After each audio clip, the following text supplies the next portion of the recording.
Hello and welcome to Dear Love Talk. I am Helena. And I'm James. And today we are going to answer, as usual, a few questions. All you need to do, if you want to ask us any questions, is to email us on questions@lovetalkshow.tv and we will happily answer any question. And you can also get in touch via Facebook, which is now quick and still reliable as email as well, right?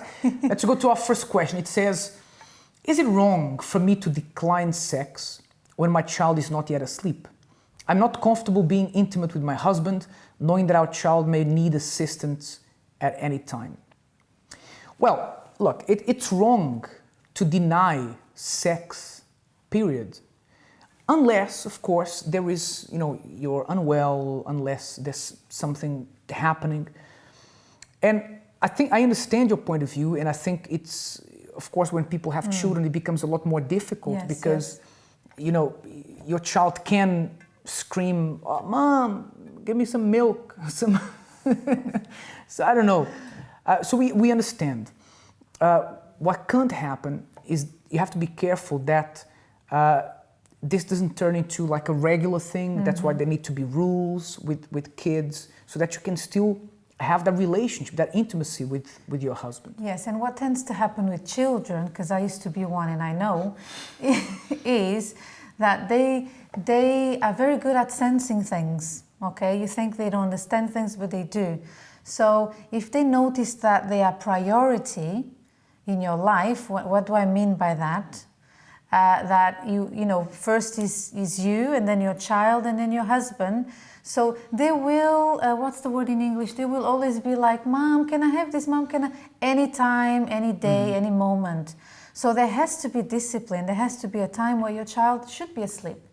And depending on the age, the child needs to understand that it's time for bed now. It's not time for playing, not time for anything else, unless it's a real urgent need. But there has to be a routine. Something very important to mention, a lot of couples are struggling because they find it really difficult to juggle children, to juggle busy careers, and then that side of their marriage, the intimacy that should exist, starts to fade away.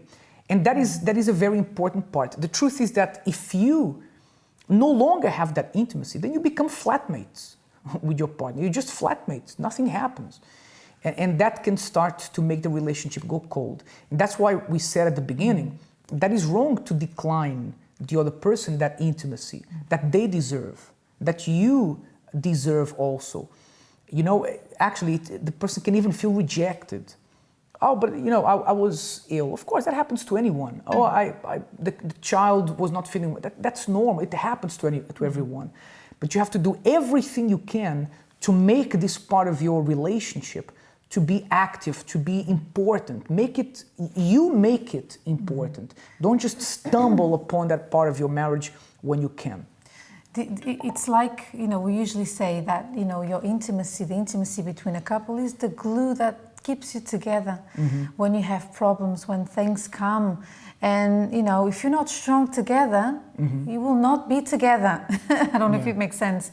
So I think maybe you need to change the bedtime of your children and perhaps say no to them sometimes because it doesn't hurt. It's part of life.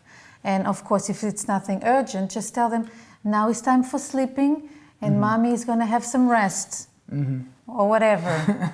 Some rest. It's time with Daddy. But it's about as your life changes, whether with children, whether with a new career, it's about changing things to make sure that there will be time for this important part of your marriage, okay? And we have another question, and it says, how do I make my partner see that a business he is really passionate about keeping is affecting our relationship big time? He has been trying to get this business off the ground for 2 years, and it has caused a lot of financial strain. That's a very popular one. Common. Yeah, it's the dream, we're going to make it. I mean, it's good to have faith, to be, driven, but you need to know that you're not, you can't be driven by yourself because you're not by yourself. You are in a relationship. So well, your husband should be listening to this that I'm saying. It's not actually for you, but I think you need to have a serious conversation with him if you haven't already. But because you asked the question, it wasn't so successful, I can just guess. So you need to choose a time, you need to choose a moment and a place for you to talk, have a very serious conversation, because I'm pretty sure that he has also invested money in this, maybe. So these are deal breakers. Yeah. The problem is that, you know, whatever money he invests, you're investing indirectly because it's the same pot. If he's struggling financially, you're struggling financially. And I think that's, I mean, if you see that this business has a lot of potential and it's a matter of time until it takes off the ground, then try to stand by him. But if you see that he's a little bit too, not too positive, but if he's believing in dreamland, that something is going to take off the ground when really isn't, and you and your family, your immediate family are struggling financially because of those decisions, I would advise you, print out your bank statements, show how much this is affecting you and say, look, I support you in everything you do, but I think it's time to make a decision about this because it's really affecting us. It's for example, it's just an example, and I have nothing against singers or performers or anything, but in the movies sometimes you hear, oh, you know, my dream is to be a singer and have a business and have this and that. And you know, that dream is just taking all the savings away, it's taking all the health away from your partner, all, you know, so much stress. So I don't know what the business is, but just an idea that maybe you can apply is invite him to start working again, if that's the case, that he hasn't been working, and then put money aside and then think things over again. Perhaps go to the bank and get some advice. You know, and then you are not saying to him, no, we are not going to do this, but you're actually helping him think for himself in a way that, you know, it's not working. And, you know, I think for husbands, it's very important that they feel the wives are supporting them and vice versa. It's also very important for the wife to feel that her husband is supporting her in her choice of career, in her choice of business. But there is a point where, you know, you have to cut your losses if that's the case. If it's not working, then say to the person, look, I love you, I support you, and I know you're going to do really well, whether with this or something else, but this is really affecting our relationship, and we have to make a decision on this. Be straightforward. Don't make it as an attack. I think it's also important to say, Elena, that, you know, it can feel like a failure. If the business hasn't taken off the ground, he can feel like he's failing. So just try to show him that he's not a failure, that he has a lot of potential, that you are by his side no matter what, and you commend him for trying. You say, look, you did really well for trying. It's just that it hasn't worked, unfortunately. Let's move on to something else. And even if he invested a lot of money, because maybe that's why he's so attached to the idea, you know, tell him, although it hurts you a lot, tell him, listen, it's okay. We are going to start over, okay, and I'm going to help you.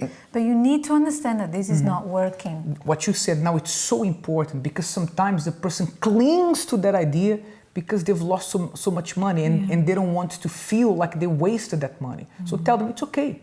Don't worry, we're going to be okay. Let's just move on. Exactly. Okay?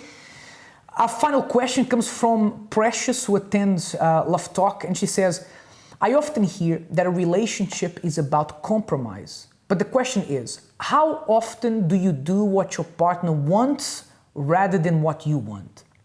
How often do you do what your partner wants? All the time. As simple as that. For example, and I would do the same for him, and he does the same. Exactly. If he applies this to himself, oh, I'm going to do everything Helena wants all the time, and if I also apply that principle, we are always giving each other something. Because I am, you know, wanting to please him all the time, and vice versa, so no one loses. Actually, when you have a fight, it's because you're fighting because you want to do what she wants and she wants to do what you want, which happens with us all the time. And that's it, you know. So you are in a relationship to give, and that's what it's don't about. keep score. Oh, I did what he wanted 1, 2, 3 times. Now she has to do what I want another 3 times. If she does it twice, I'm going to wait for her to do it one more time because we have to be even. It has to be a draw. It doesn't work like that. No. When you really love someone, you don't count how many times you did something to please them. You just do it and you keep doing it. So how often do you do what your partner wants? All the time. Morning to evening, every day, 7 days a week, 365 days a year. Don't get tired of doing it. You know, we both believe in the Bible, in the Word of God. And the Word of God says, do not get tired of doing good. Don't do something good for a week and then say that's enough. Just keep doing it until the day you die. And that's how a relationship is sustained. And I doubted that by you also always giving and you know, just letting him have his way, of course, if it's a good thing, like I'm not talking about, you know, I can't think of anything really bad at the moment, but of course, okay, we're going to rob a bank. Okay, let's do this. You know, I'm not talking about this. Don't do that. But I couldn't think of a better example. That's a silly It's a little bit extreme, but they get the picture. It is, they yeah. get the picture. But I doubted that if you keep serving your partner, if you keep loving your partner, if sacrificing you keep sacrificing for him, if you keep doing all these good things for him, that I doubt that he will not want to do the same for you. Yeah. It's a normal reaction. First of all, he's going to feel embarrassed that he's receiving so much and not giving anything back. So without any words, without you saying anything or nagging at him, he's going to be like, oh, I've got to do something because this woman is like amazing. If I don't value this woman, I'm going to lose her to somebody else, and I don't want that. So the answer is do it all the time without counting how many times you've done it. Yes. Okay? That's it. That's the end of our program. It's been a pleasure to be with you. Remember, you can always contact us via our email address, questions@lovetalkshow.tv. Do send us your questions. We know we have a lot of people watching from Australia, here in the UK, the US, Canada, Hong Kong. Do send us your questions. We will answer them no matter where they're coming from. No matter, sometimes people feel, oh, but my question is very silly, or I feel embarrassed to ask this question. Don't worry. You know, sometimes your question is the same as other people, and you'll be helping other people as well. Okay? It's been a pleasure to be with you. Until next time, bye-bye. Bye.